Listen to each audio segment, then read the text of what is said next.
एक स्कूल पे हर साल लाखों करोड़ों रुपए खर्च किए जा रहे हैं और मात्र बच्चे की जो उसमें संख्या है वो 20 है, 22 है, 23 है।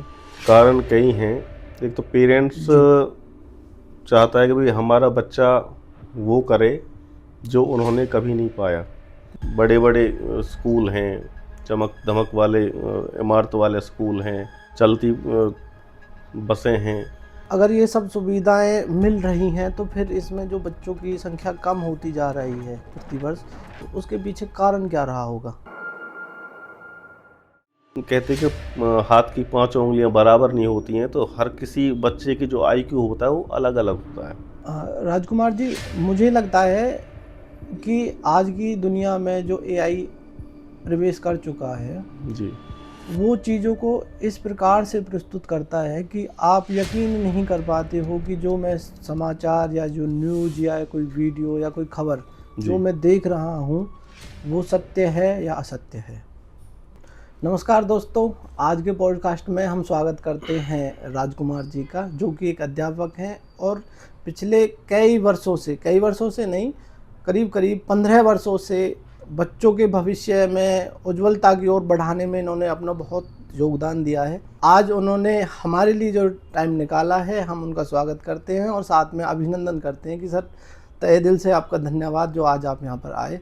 तो दोस्तों, आज स्टार्ट करते हैं हम शिक्षा के ऊपर कुछ बातें जो इन्होंने अपने 15 साल के जीवन में जो अनुभव किया है, उसमें क्या अच्छा रहा, क्या बेकार रहा, क्या क्या अब चल रहा है, उस पर हम बहुत सारी बातें करेंगे। तो बने रहिए हमारे इस चैनल पर।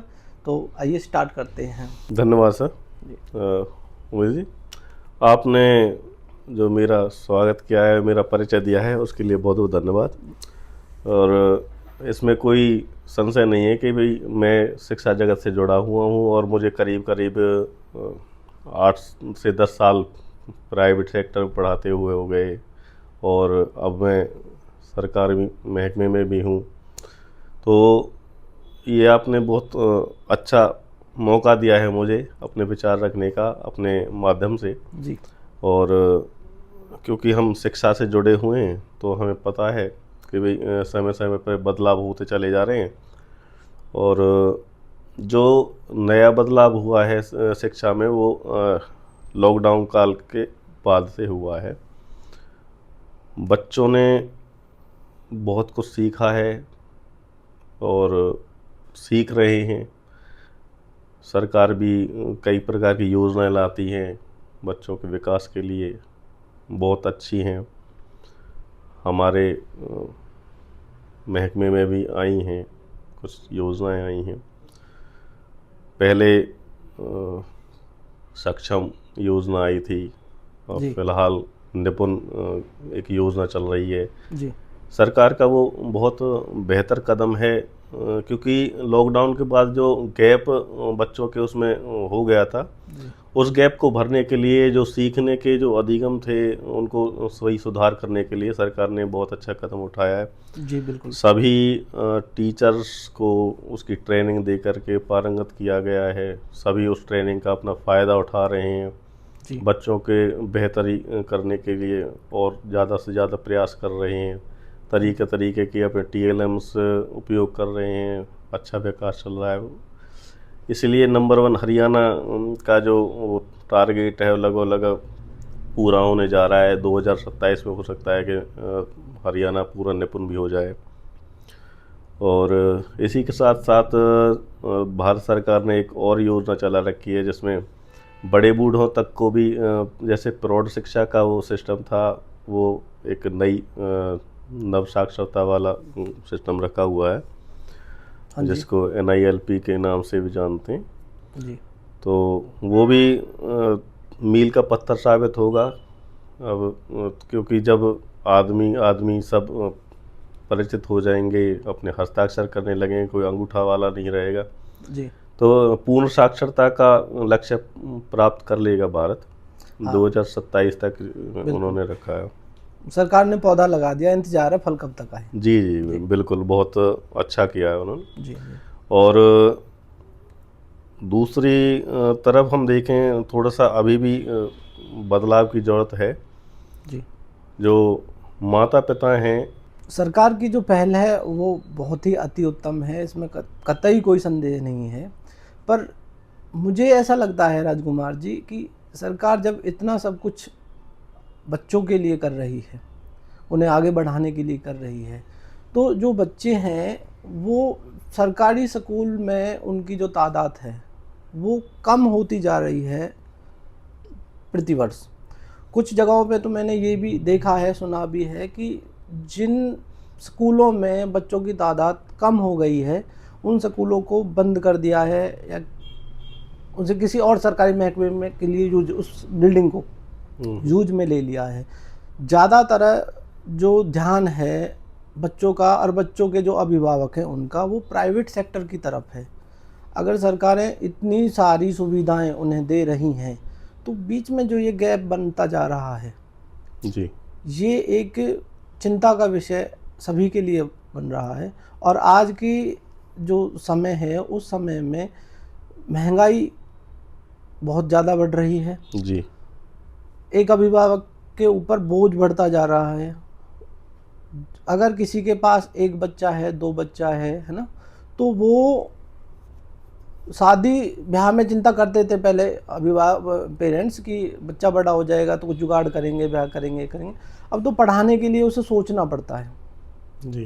तो अगर ये सब चीज़ें परिस्थिति धीरे धीरे बदलती जा रही हैं या इस लेवल पर आती जा रही हैं तो उसमें भी सरकार को कुछ योगदान देना चाहिए कि जब वो इतनी सारी सुविधाएं दे रहे हैं तो फिर भी स्कूलों की जो बच्चों की जो आबादी है, तादाद है जो होनी चाहिए वो नहीं बढ़ पा रही है। कुछ गाँव में प्राइमरी स्कूल है, बस प्राइमरी बहुत बड़ा नंबर नहीं होता है, प्राइमरी स्कूल हैं और उनमें बच्चे 19 हैं, 22 हैं, 23 हैं। उस पर दो दो टीचर्स लगे हुए हैं, उस पर वॉचमैन लगा हुआ है, उस पर मिड डे मील बनाने वाले दो जो उनका खाना बनाते हैं वो लगे हुए हैं।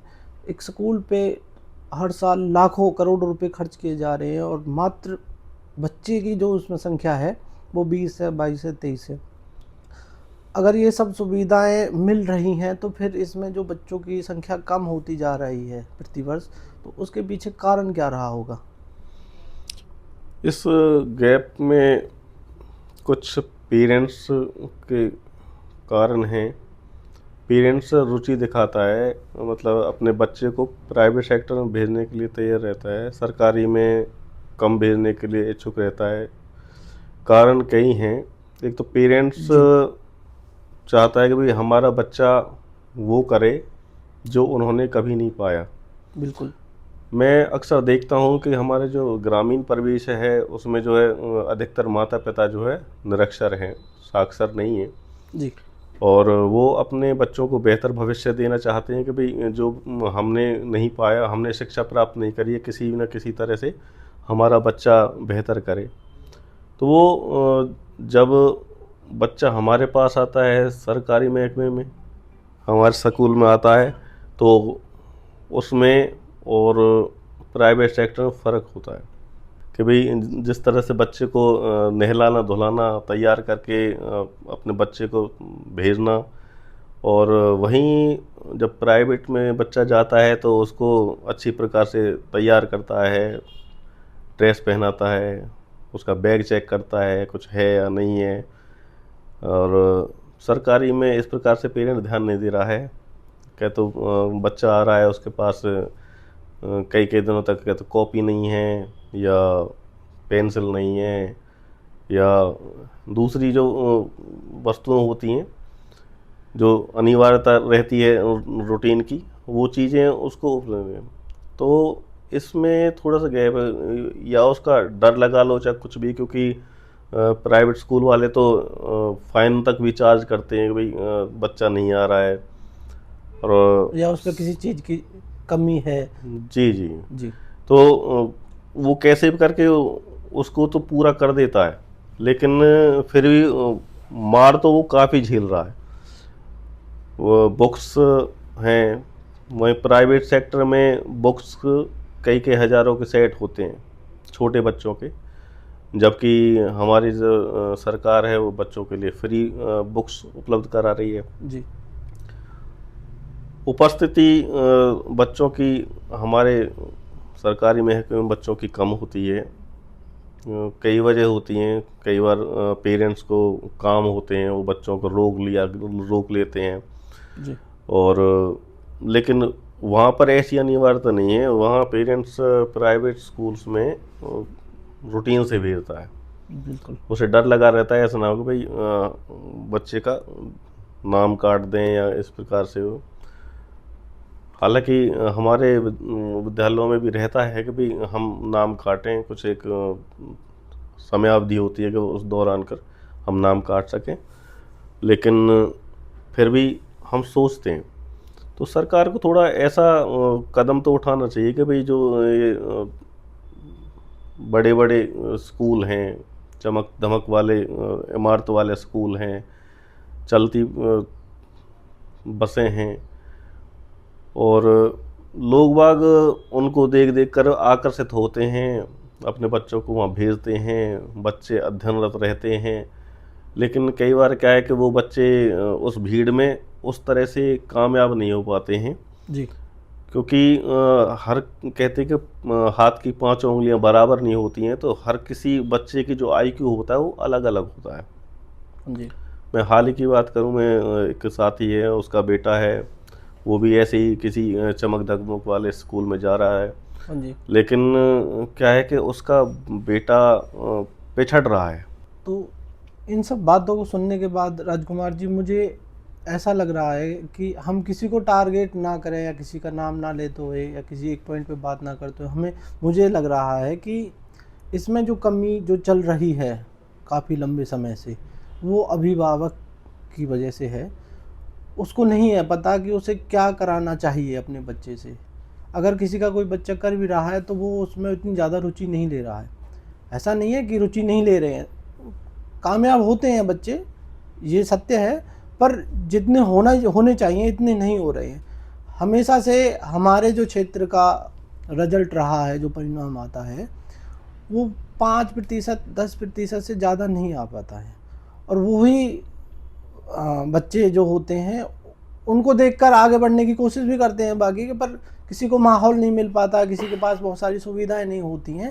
पर मुझे लगता है कि आज के समय में अभिभावक को जागरूक होना पड़ेगा। मेरे हिसाब से कोई भेदभाव नहीं है एक सरकारी स्कूल में और एक प्राइवेट स्कूल में। सुविधाएं कम ज़्यादा हो सकती हैं, नो डाउट, पर एक अच्छा शिक्षक वो आपको सरकारी स्कूल में, एक अनुभवी शिक्षक आपको सरकारी स्कूल में मिलेगा मुकाबले प्राइवेट स्कूल के। जी बिल्कुल। क्योंकि वहाँ पर जो पात्रता होती है, उसको पास होने के बाद जब लाखों अभ्यर्थी पास होकर जब अपनी नौकरी स्टार्ट करते हैं, ज्वाइन करते हैं, तो वो ऐसे ही नहीं आ जाते हैं कि जी मैंने बस प्राइवेट स्कूल में जाकर इंटरव्यू दिया और मैं लग गया। ऐसा नहीं होता। उनके कई सारे टेस्ट होते हैं, कई सारी चीज़ें होती हैं, और वो उस लेवल से उस तरीके से पढ़ के आते हैं। JBT है, B.Ed है, जो भी उनकी शिक्षाएं होती हैं, वो सारी शिक्षाएं उस हिसाब से करके आते हैं। उन्हें पता भी होता है कि अगर बच्चे की उम्र 5 से 10 साल के बीच में है तो हमें इस किस टोन में, किस भाषा में बात करनी है, इसे हमें कैसे समझाना है। हो सकता है कि प्राइवेट स्कूल में जो अध्यापक है उसने ये सारे कोर्स ना करें, उसे नहीं है पता कि इस उम्र के इस एज के बच्चे को हमें कैसे डील करना चाहिए। जी बिल्कुल, ये कारण हो सकता है। और जो अभिभावक हैं उन्हें पता ही नहीं है, क्योंकि सन 2000 से 2015 के बीच में जो टाइम निकला है जी, उसमें सरकार की कई नीतियां रही हैं, सब पढ़ें सब बढ़ें, कभी सेमेस्टर लगे कभी हटे, है ना, कभी नकल का माहौल रहा, कभी नहीं रहा, कभी सख्ती बहुत ज़्यादा हो गई है, कभी सरकार ने थोड़ी सी ढील दे दी है। उस दौरान शिक्षा को लेके इतने जागरूक भी नहीं थे। अगर सन 95 से बात करें तो हमारे क्षेत्र में तो शिक्षा को इतना ज़रूरी भी नहीं समझा जाता था कि चलो पढ़ाई पे ध्यान दिया जाए। जी। वही 2-4-5% का रेशो था, उसमें जो निकले बढ़े वो आज भी समाज को धक्का दे के बढ़ा रहे हैं, उनका योगदान है। तो ऐसी बहुत सारी चीज़ें हैं, पर अभिभावक आज भी नहीं समझ पाया उस चीज़ को लेके कि हमें क्या करना चाहिए, हम गलती कहाँ कर रहे हैं। कुछ अभिभावक मैंने ऐसे देखे हैं, सुने भी हैं कि वो जो खुद बनना चाहते थे, जो कामयाबी वो खुद प्राप्त करना चाहते थे, वो नहीं कर पाए हैं और वो चीज़ अपने बच्चों पे थोप रहे हैं। जी। कई कई जगह ऐसा देखा है मैंने कि पूरा का पूरा एरिया एक ही दौड़ में भागा जा रहा है। उन्हें लगता है कि हमारे लिए बस ये है। हम हरियाणा के उस क्षेत्र में हैं जहाँ पे वातावरण बहुत ज़्यादा अच्छा रहता है, कभी किसी चीज़ का कोई नुकसान नहीं भुगता, ना कभी कोई ऐसी बड़ी सुनामी आई, ना कभी कोई ऐसी महामारी फैली, ना कभी कोई ऐसा कुछ होता है कि जी हर बार हम 2 महीने 6 महीने 1 साल में हमें इस परिस्थिति से जीना पड़ता है, जैसे बिहार है, असम की साइड है बिल्कुल बिल्कुल। और उत्तराखंड है। तो यहाँ बहुत सारी परिस्थितियाँ होती हैं, उनका कारण हम समझ सकते हैं, पर जिस क्षेत्र में जिस जगह पर हम हैं, मुझे नहीं लगता कि हमें किसी चीज़ की कोई परेशानी है। सभी चीज़ें हैं, हमारे सड़क अच्छी हैं, हमारे गांव में शहर में बिजली अच्छी आती है, पानी की सुविधा है, विद्यालय हैं, सरकारी हैं, प्राइवेट हैं, अस्पताल हैं। हमारे यहाँ की अगर सर्वे की जाए तो यहाँ के बच्चे हैंडीकैप कैटेगरी में सबसे कम बिल्कुल अंक दर्ज होते हैं। जी। यहाँ से इतना मतलब यहाँ पे बहुत सारी सुविधाएं हैं, पर उसके बावजूद भी यहाँ से कोई बच्चा नेशनल नहीं खेल पा रहा है, कोई बच्चा गोल्ड मेडल के लिए नहीं लेके आ रहा है, आगे नहीं बढ़ पा रहा है, कोई किसी उसमें नहीं जा पा रहा है कि इसरो में पहुँच गया हो या कोई वैज्ञानिक बन गया हो। ऐसी बहुत सारी चीज़ें हैं, पर सब कुछ मिलने के बावजूद भी अगर वो नहीं कर पा रहा है तो उसका कारण क्या है? सिर्फ अभिभावकों की जो सोच है, जो पिछड़ापन है, मैं बस वो ही अपना अनुमान लगा पा जी रहा जी हूँ। बाकी बिल्कुल आप बिल्कुल, आपने जो जी कहा है बिल्कुल उसको मैं अनुमोदन करता हूँ उस सवाल का। जी तो ये सबसे बड़ा जो मेन वो है, वो कारण पेरेंट्स का ही है। वो जो है आज की भागा दौड़ी हवादाबी में जो है चलता चला जा रहा है, होड़ा होड़ी में। जी वो सोचता है कि भाई ये फलाने का बच्चा है, वो बढ़िया कर रहा है, बढ़िया पढ़ रहा है, मेरा बच्चा भी ऐसा ही करे। उस अंधी दौड़ में वो उस कोर्स की तरफ उसमें एडमिशन तो दिला देता है, लेकिन बच्चे की क्या रुचि है इस चीज़ को वो नज़रअंदाज कर देता है, वो अपने बच्चे की प्रतिभा को नहीं समझ पा रहा है। उसे लगता तो है कि अगर इनका बच्चा ऐसे कर रहा है तो हमारा भी करेगा। बिल्कुल हो बिल्कुल। सकता है कि आपके बच्चे का रुचि संगीत में हो। पेरेंट्स को जागरूक होना चाहिए और बच्चे के प्रति जो थोड़ा सा फ्रेंडली होना चाहिए, और ऐसा माहौल घर में बनाना चाहिए कि भाई जो है बच्चा अपनी मर्जी से स्पष्ट रूप से उसको बताए कि भाई मुझे ये परेशानी है, या मुझे ये करना है, या बेहतर कर सकता है, इस क्षेत्र में बेहतर कर सकता है, मुझे इस काम में रुचि है करने में। तो जब पेरेंट्स अपने बच्चे की उस रुचि को जान जाएगा, उसके साथ फ्रेंडली रहेगा, उसकी बातों को सुनेगा, तो हमारे लिए वो हितकर रहेगा। वो बच्चे की जो प्रोग्रेस होगी वो बेहतर होगी, प्रगति करेगा उस क्षेत्र में।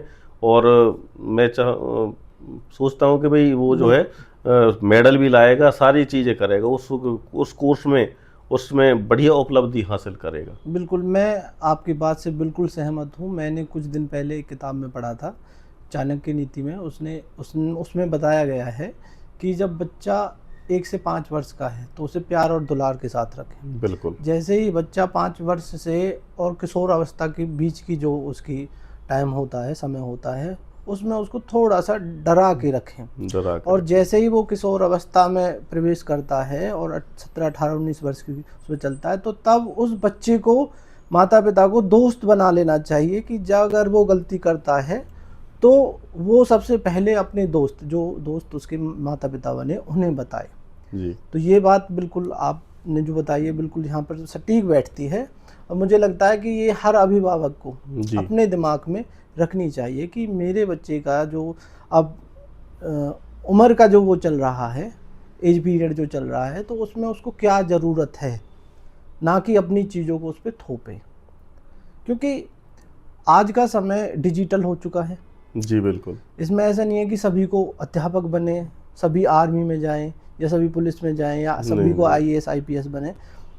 अगर उसकी प्रतिभा संगीत में है तो वो अच्छा संगीतकार बन सकता है ना। बहुत सारी कलाएं और भी हैं, वो उसकी प्रतिभा को भांपते हुए बच्चे को अगर उसी दिशा में आगे बढ़ाएं तो परिणाम बहुत ज़्यादा बेहतर होंगे। जी जी बिल्कुल। क्योंकि आज का जो समय है वो दौर इस बीच में आ चुका है कि समझ नहीं आ रहा है कि इंग्लिश मीडियम है हम, हिंदी मीडियम है हम। अगर बच्चे को आप अध्यापक हो, आप बच्चों को पढ़ा रहे हो, आपका करीब करीब 15 वर्ष का एक्सपीरियंस है बच्चों को पढ़ाने का। अगर आप बच्चों से हिंदी में बात करोगे तो वो हिंदी नहीं समझ पाएंगे, और आप इंग्लिश में बात करोगे तो वो इंग्लिश भी नहीं समझ पाएंगे। जी मैंने भी कुछ दिन विद्यालय में काम किया है, तो मैंने देखा कि बच्चों से कि कहाँ कमियां हैं, मतलब कहाँ दिक्कत आती हैं, कहाँ परेशानियां बनती हैं। तो इंग्लिश मीडियम वाले बच्चों से आप इंग्लिश में बात कर रहे हो, वो नहीं बता पा रहे हैं। उनसे आप टाइम पूछ रहे हो, वो नहीं बता पा रहे हैं। हिंदी वाले बच्चों से आप हिंदी में, ऐसे ही मैंने लिखवा लिया एक बार की, मैं आपको एक बात बता देता हूँ, बात याद आ गई है। एक बार मैंने बच्चों से ऐसे ही पूछा कि इन्हें मात्रा ज्ञान कितना हो सकता है या कितना है या कहाँ कमी है, मैं उस पर काम करूँगा। तो मैंने बच्चों से लिखवाया कि बेटा मुझे ना चतुर्भुज लिख के दिखाओ। जी करीब 22-23 बच्चे थे पाठशाला में। अब यकीन नहीं करोगे, उसमें से मात्र 2 बच्चे ऐसे थे जिन्होंने चतुर्भुज लिखा, बाकी 20 बच्चे ये नहीं लिख पाए। अब जहाँ से बच्चा सीखता है जी वहाँ उन्हें इस चीज़ का ज्ञान ही नहीं दिया गया कि गलती, उन्हें पता ही नहीं है, बस वो बढ़ते जा रहे हैं। हर साल उनको प्रमोट किया जा रहा है अगली कक्षा में, सब पढ़ें सब बड़ों की नीति वाली जो पॉलिसी चली थी उसमें। तो कभी ऐसा कुछ हुआ ही नहीं कि बच्चे को पहले कम से कम एक लेवल तक तैयार किया जा सके कि हाँ अब तुम यहाँ तक हो, बहुत बढ़िया हो, अब इससे आगे बढ़ सकते हो। अब ऐसी चीज़ें हैं बहुत सारी, उन पे कोई ध्यान नहीं दे रहा है।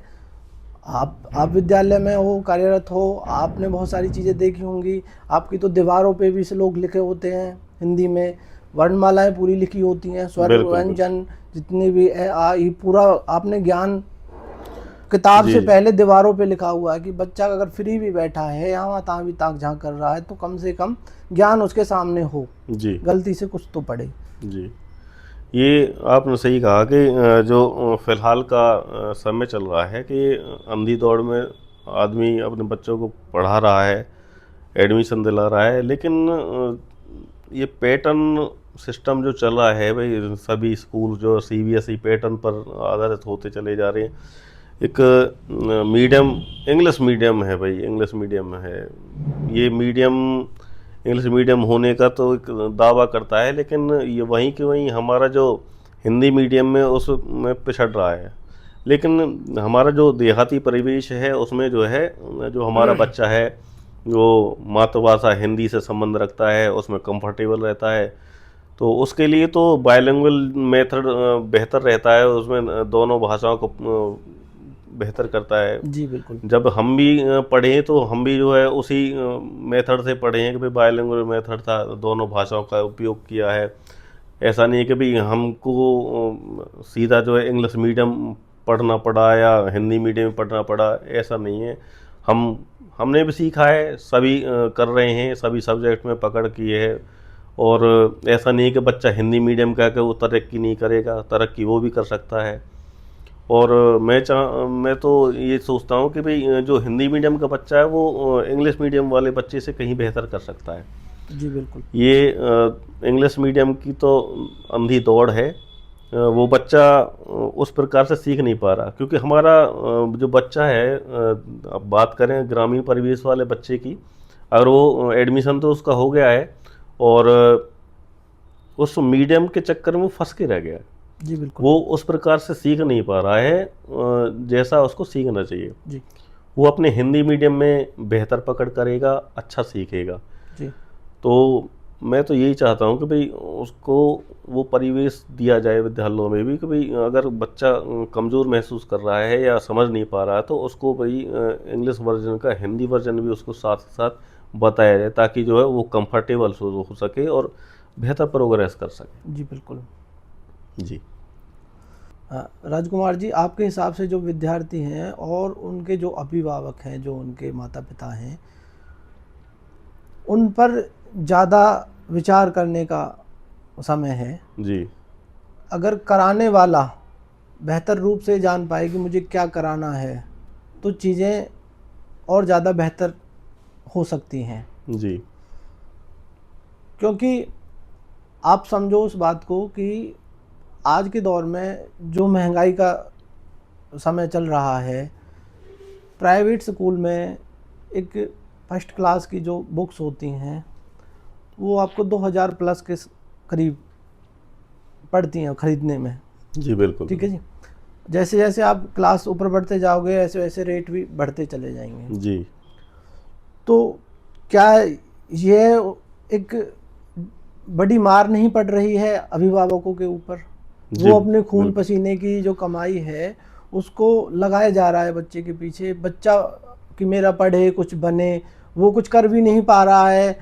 लास्ट में वो प्राइवेट स्कूल में, एक ही स्कूल में कई बार तो ऐसा होता है कि बच्चा फर्स्ट क्लास में स्कूल में जाता है और 12वीं तक वहीं पे रहता है जी और उसके बाद ग्रेजुएशन भी करता है। लाखों लाखों रुपए, सालों जी साल और लाखों लाख रुपए खर्च होने के बावजूद भी बच्चा घर पे बैठा है।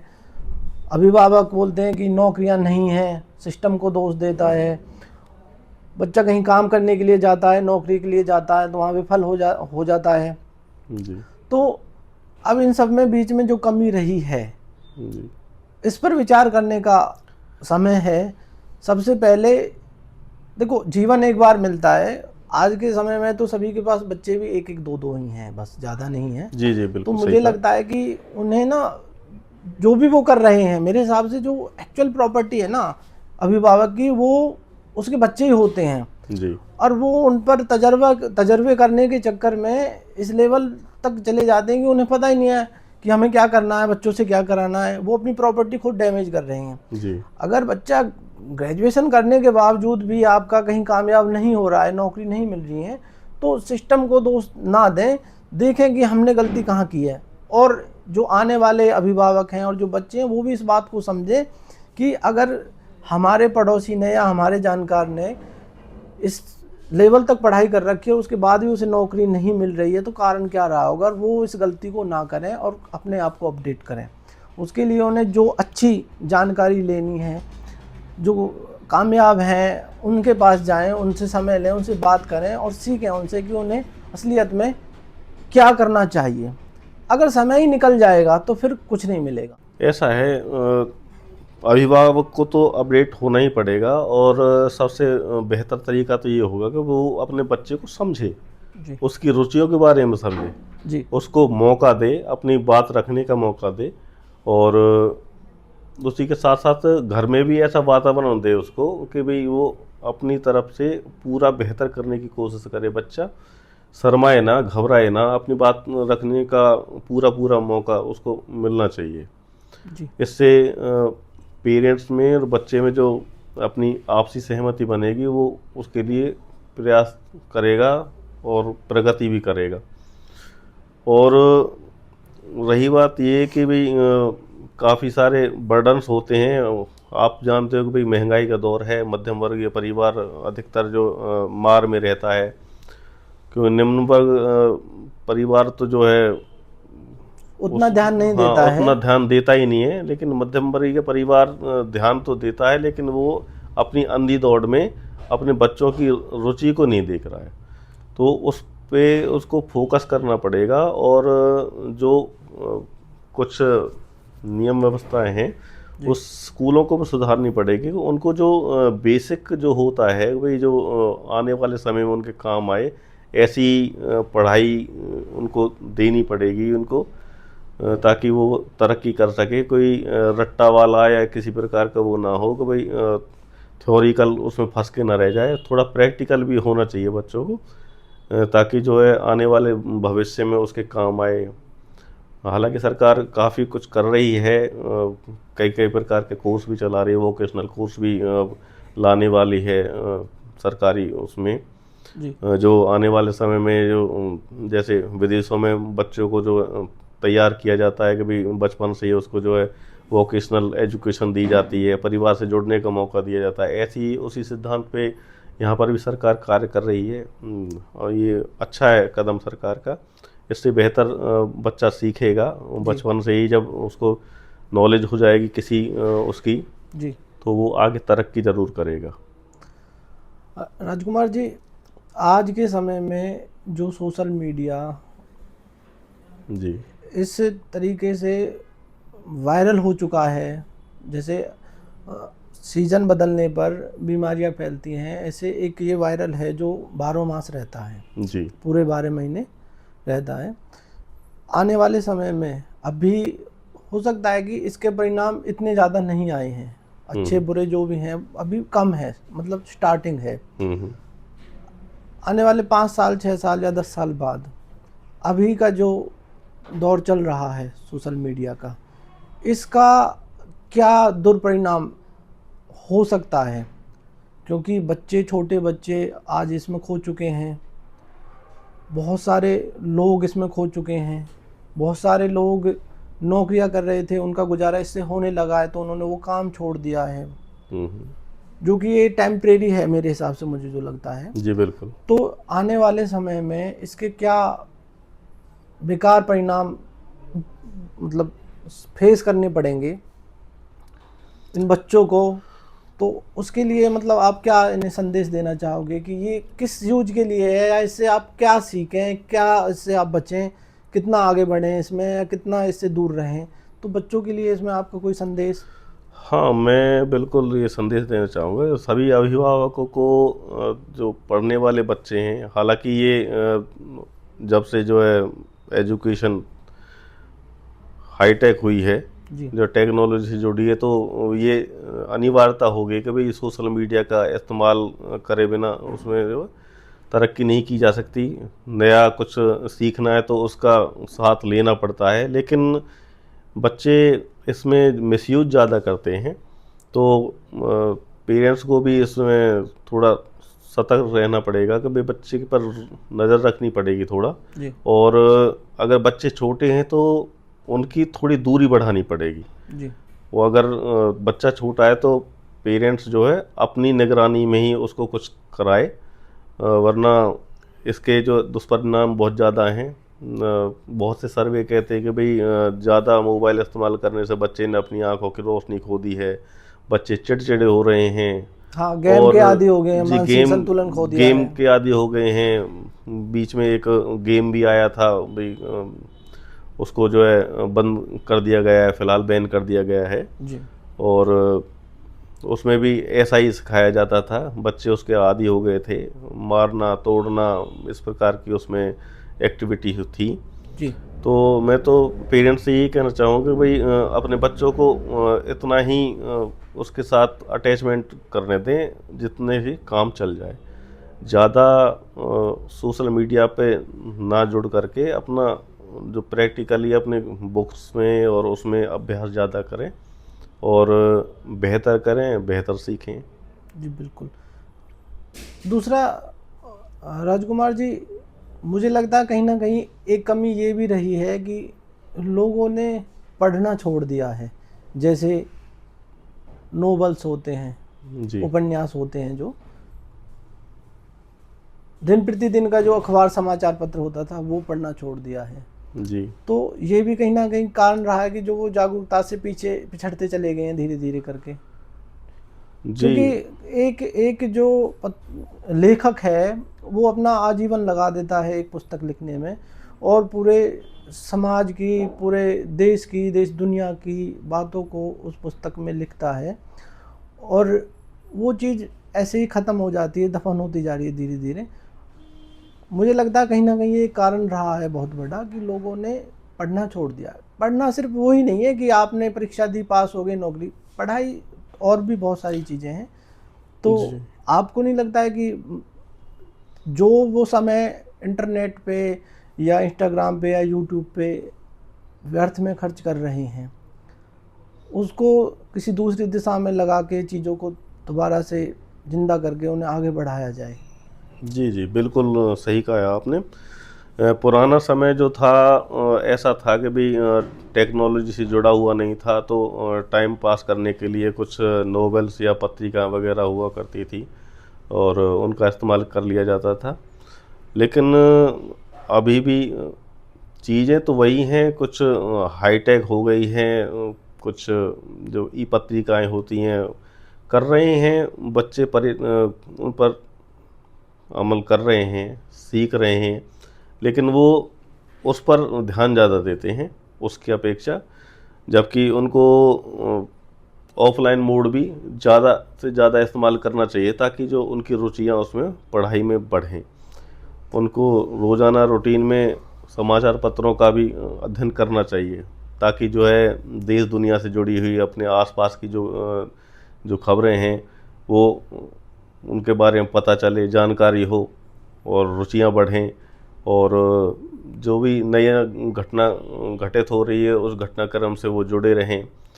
तो सरकार मुहिम तो चला रही है, सरकारी विद्यालयों में तो चल रहा है ये प्रोसेस। अभी असेंबली के टाइम पर जो है समाचार पत्रों की हेडलाइंस पढ़ना और इस प्रकार से कोई कविता पाठ या कुछ कोई मंत्र या कोई स्लोगन जैसा भी कुछ है करना चाहे बच्चा, उसको जो है आगे बढ़ाने के लिए प्रयासरत है सरकार। राजकुमार जी, मुझे लगता है कि आज की दुनिया में जो एआई प्रवेश कर चुका है जी, वो चीज़ों को इस प्रकार से प्रस्तुत करता है कि आप यकीन नहीं कर पाते हो कि जो मैं समाचार या जो न्यूज़ या कोई वीडियो या कोई खबर जो मैं देख रहा हूँ वो सत्य है या असत्य है। इसीलिए मैं चाहता हूँ कि जो जानकारी आपको एकत्रित करनी है, जो ज्ञान आपको लेना है और जो अपने बच्चों को, अपने आस पड़ोस के जो अपने यारे प्यारे यार दोस्त हैं उन्हें देना है, तो मैं चाहता हूँ कि वो पुस्तक पढ़ें, क्योंकि पुस्तक में जो लिखा हुआ है वो कहीं ना कहीं एक लेवल तक सत्य है, उसमें छेड़खानी नहीं की गई। अगर पुस्तक छप चुकी है, ठीक है जी, मार्केट में आ चुकी है, तो उसके बाद उसमें इतने ज़्यादा परिवर्तन नहीं होते हैं। पर एक कहीं भी कोई घटना घटी है उसको एक रूप से अलग दिखाया जा रहा है एआई के माध्यम से, फिर कुछ उसमें कम ज़्यादा करके कुछ और मसाला मिर्च लगा के अलग रूप से दिखाया जा रहा है। हालांकि एआई बहुत काम आसान कर रहा है, पर जो लोग उसे इस्तेमाल करना जानते हैं, जो उसे सही दिशा में काम कर रहे हैं उसके साथ, वो उसका फ़ायदा ले रहे हैं। पर कुछ जो समाज में होते हैं ना, कुछ शरारती तत्व, जैसे कि आजकल एक ट्रेंड बना हुआ है कि जी भाई सोशल मीडिया पे मेरे बहुत सारे फॉलोअर्स हों, मुझे उस बात से कोई फ़र्क नहीं पड़ता कि मैं क्या परोस रहा हूँ समाज के सामने, बस उसे अपने लाइक से, अपने कमेंट से, कई सारी चीज़ों से मतलब होता है। और वो फिर बाद में इस लेवल पे आ जाता है कि लोग वाग जो बिजनेसमैन, उद्योगपति हैं, जो प्रोडक्ट लॉन्च करते हैं, बस वो देखते हैं कि यार इसका चेहरा बड़ा है, इसके पीछे लाखों आदमी हैं, मेरा प्रोडक्ट ये सेल करेगा या दिखा देगा तो मेरा फ़ायदा हो जाएगा। पर कहीं ना कहीं वो घातक है, क्योंकि वो तो कुछ भी दिखा रहा है, कुछ भी बना रहा है, कुछ भी कर रहा है। तो अगर आदमी पढ़े, चीज़ों को संजो के रखे और फिर उन्हें धीरे धीरे जीवन में इस्तेमाल करे, तो फिर चीज़ों को ठीक किया जा सकता है। बिल्कुल सर, बिल्कुल। ये वैसे ही आपने सही कहा कि जो फिलहाल जो एआई मोड जो चल रहा है उसका फ़ायदा उठाने वाले जो लोग हैं, जो सही उद्देश्य से कार्य कर रहे हैं, वो बेहतर कर रहे हैं। लेकिन चीज़ों को तोड़ने मरोड़ने की जो प्रवृत्ति है एआई की है, उसमें कुछ मिर्च मसाला लगाया जाता है, कुछ घटनाक्रम को दूसरे तरीके से दिखाया जाता है। तो ऐसा ना करते हुए बच्चों को तो ख़ास तौर से इससे परहेज़ करना चाहिए। पेरेंट्स को भी जागरूक होना चाहिए इस चीज़ के प्रति कि भी उससे थोड़ा दूरी बनाएं और बच्चों को कम से कम ऑफलाइन मोड की तरफ उनको जो है बेहतर करने के लिए प्रेरित किया जाए। अब बात करें हम जो ऑफलाइन में, जैसे सपोज करो हमने पढ़े हैं भाई, मुहावरे ये होते हैं, लोकोक्तियाँ होती हैं, वो हमारे जीवन के आधार पर वो तैयार की हुई होती हैं। उनमें सारी सच्चाइयाँ होती हैं, वो हमारे जीवन से जुड़ी हुई होती हैं, हमारे जीवन से ही ली हुई वो होती हैं, उदाहरण होते हैं। तो वो बेहतर है। तो पेरेंट्स को अपने बच्चों को ज़्यादा से ज़्यादा पढ़ने के लिए प्रेरित करना चाहिए और ध्यान देना चाहिए, और ऐसा करें कि भाई अपने बच्चों को पूरा मौका दें, उसकी बात को सुनें, उसकी रुचि के बारे में सोचें, जिससे उसका बच्चा वो पाए जो वो चाहते हैं। तो अभी हम आपका फिर से धन्यवाद करते हैं कि आप यहाँ पर आए, आपने अपना कीमती समय दिया। तो बस आपसे एक अनुरोध करता हूँ कि लास्ट की कुछ लाइनों में अभिभावकों के लिए जो आप मैसेज दे सकते हो, देना चाहते हो, जी। प्लीज़ वो उन्हें आप बताएं, ताकि वो उस चीज़ को सुनकर अपने आप को अपडेट करें और आने वाली जो पीढ़ी है, जो आने वाले जो बच्चे हैं, जो विद्यार्थी हैं, उन्हें समझाएं और वो उस चीज़ को अपने जीवन में उतार कर सही दिशा की ओर बढ़ें, ताकि सिस्टम धीरे धीरे धीरे ठीक हो जाए। मैं सभी अभिभावकों से ये अनुरोध करता हूँ कि वो अपने बच्चों को पूरा पूरा मौका दें, उनको समझें, उनकी रुचियों के बारे में समझें, और साथ ही साथ जो अंधी दौड़ है, जो दूसरे लोगों के साथ आपसी तालमेल के साथ जो वो अपनी अंधी दौड़ में भागे जा रहे हैं, उस पर विचार वो ना करें, दूसरी को होड़ ना करें कि भाई दूसरे का बच्चा क्या कर रहा है। आप अपने बच्चों को समय दें, अपने बच्चों को समझें, ताकि जो आपका बच्चा वो कर सके जो आप नहीं कर पाए हैं। धन्यवाद।